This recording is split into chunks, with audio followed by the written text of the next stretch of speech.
E é por isso, senhoras e senhores, que hoje, quando se comemora o Dia do Comerciante, que o Sindicato dos Trabalhadores do Comércio vem prestar a sua homenagem a nossos empregadores, conscientes de que assim como reconhecemos a importância desse segmento do empresariado para a grandeza nacional, também serão reconhecidos os direitos dos comerciários que lutam igualmente, heroicamente, pela causa do Brasil.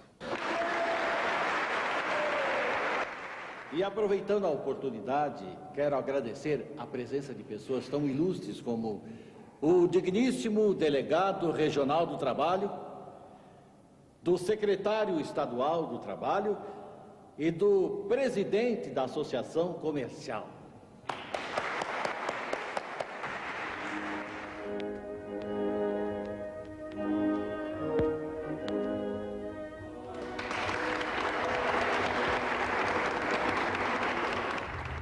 Trabalhadores homenageando patrões. Uma cena que ainda ocorre no Brasil. Na verdade, a busca da conciliação entre capital e trabalho, sob as bênçãos e vigilância do Estado, foi a tônica da vida sindical brasileira nos últimos 60 anos. Uma história que começa em 1930 e que precisa ser conhecida por todos que lutam pelos direitos dos trabalhadores. A Revolução de 1930, encabeçada por Getúlio Vargas, foi um movimento que uniu desde as oligarquias do Sul e Nordeste marginalizadas do poder, até setores da classe média e setores da jovem oficialidade do Exército, descontentes com a concentração de poderes dos coronéis de São Paulo e de Minas Gerais, a chamada política do café com leite.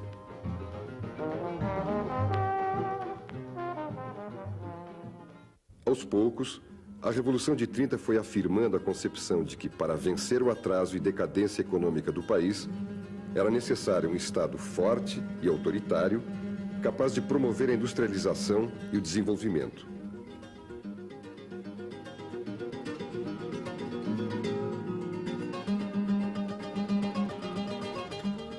Mas, para tanto, teria que domar a resistência de um movimento sindical forte e independente, liderado pelos anarquistas e comunistas, que desde o início do século tirava o sono das classes dominantes.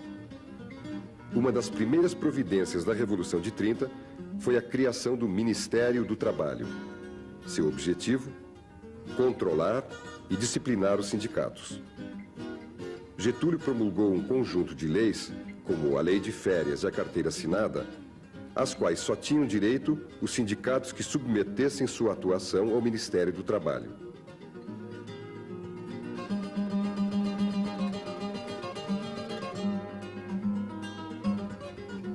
Em 1935, Getúlio esmaga uma rebelião de esquerda contra seu governo, conhecida como Intentona Comunista.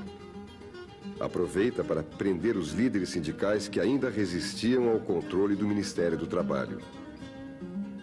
2 anos mais tarde, em 37, Getúlio cancela as eleições presidenciais e dá um golpe, proclamando o Estado Novo, à semelhança do regime fascista da Itália de Mussolini.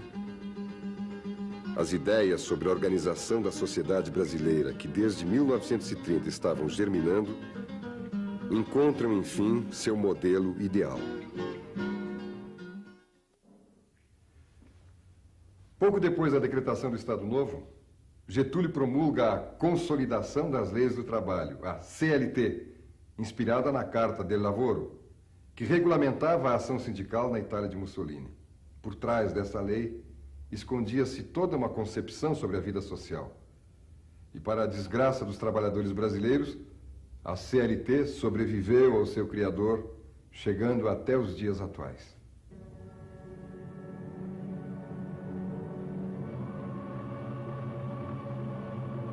O Estado não reconhece direitos de indivíduos contra a coletividade. Os indivíduos não têm direitos, têm deveres. Os direitos pertencem à coletividade. O Estado, sobrepondo-se à luta de interesses, garante os direitos da coletividade e faz cumprir os deveres para com ela. O Estado não quer, não reconhece a luta de classes. As leis trabalhistas são de harmonia social. A nação é soberana.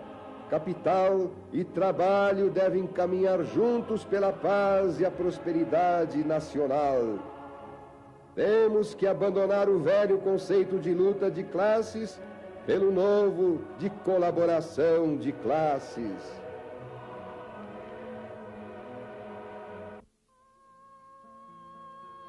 A colaboração de classes, celebrada em manifestações patrióticas, estava estruturada em uma concepção social chamada corporativismo, com base, entre outras ideias, nas teorias do filósofo francês Auguste Comte.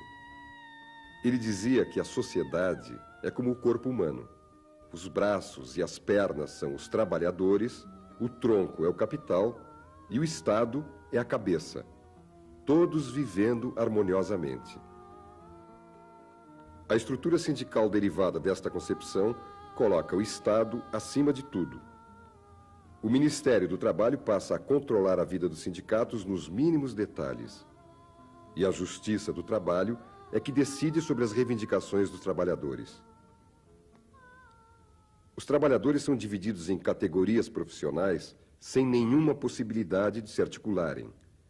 Dessa forma, é eliminada a ideia de que fazem parte de uma só classe, com interesses opostos aos dos patrões. Então, foi assim, desse jeito, que eles acabaram fazendo uma coisa inédita. Um sindicato de trabalhador que não precisa de trabalhador para funcionar. Pela CLT, o presidente do sindicato, esse pelego que já nosso conhecido, ele tem poder absoluto, é um ditador absoluto. Ele pode, numa campanha salarial, por exemplo, convocar uma assembleia pelo Diário Oficial. E pode convocar essa assembleia justamente na hora do expediente dos trabalhadores. Quer dizer, ele não precisa de mobilização, não precisa de nada.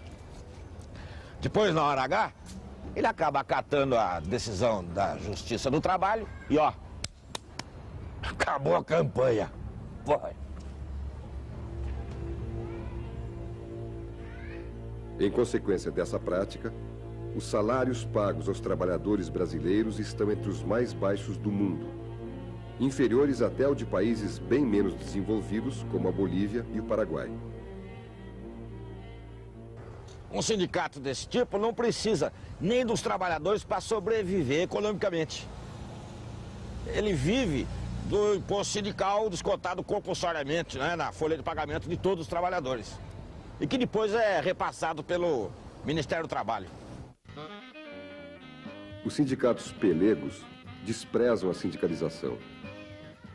Não se interessam pela participação dos trabalhadores e não precisam dela nem mesmo para as finanças. Por esse motivo, dos 62 milhões de trabalhadores brasileiros com carteira assinada, apenas 18% são sindicalizados. O dinheiro do imposto sindical, que deveria ser gasto no fortalecimento da organização dos trabalhadores, é, na verdade, utilizado na construção de luxuosos prédios e na manutenção de serviços médicos e esportivos. Assim, os sindicatos transformaram-se em uma mistura de repartição pública e organismo de assistência social. Bom, na verdade, esses pelegos não precisam da classe nem para se manter no poder. Pela CLT, o presidente do sindicato tem um total e absoluto controle do processo eleitoral.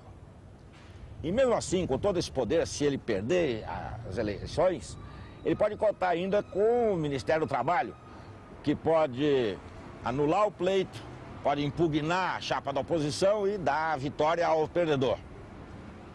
Mas, felizmente, esse dispositivo não existe mais. Mas, mesmo assim, eles não desistem. Eu conheço sindicato que já está alterando seus estatutos para a diretoria ficar 10 anos no mandato, com um mandato de 10 anos. Alguns exemplos desse tipo de sindicalismo. Arnaldo Rodrigues, presidente do Sindicato dos Trabalhadores da Construção Civil do Rio de Janeiro há 38 anos. Mata Roma, presidente do Sindicato dos Comerciários do mesmo estado há mais de 20 anos. Não é por acaso que essas duas categorias estão entre as de menor poder aquisitivo em todo o país. Este é o resultado da colaboração de classes. É mole ou quer mais?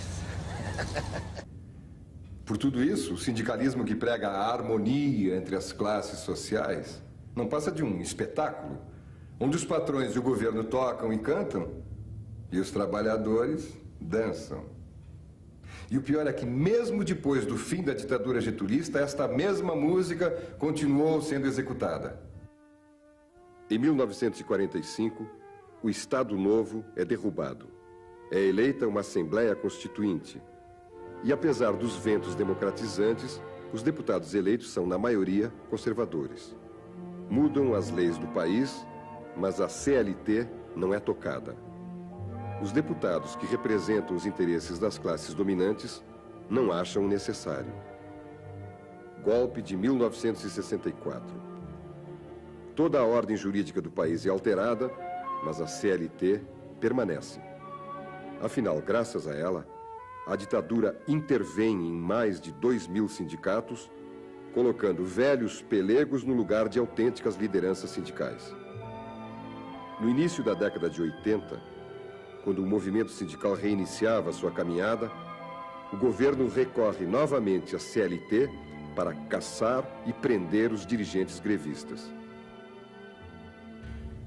Passados mais de 50 anos, a CLT e a estrutura sindical corporativista ainda sobrevivem, alimentando um tipo de sindicalismo que tenta conciliar classes sociais com interesses totalmente opostos. Vejam, consolidação das leis do trabalho. Artigo 514. São deveres dos sindicatos colaborar com os poderes públicos no desenvolvimento da solidariedade social. Promover a conciliação nos dissídios de trabalho. Até quando esta música continuará a tocar?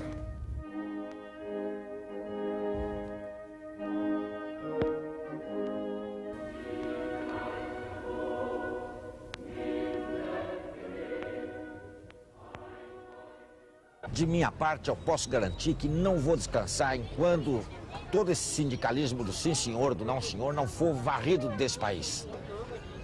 E que um sindicalismo de verdade, autêntico e de luta não tome finalmente o seu lugar no Brasil.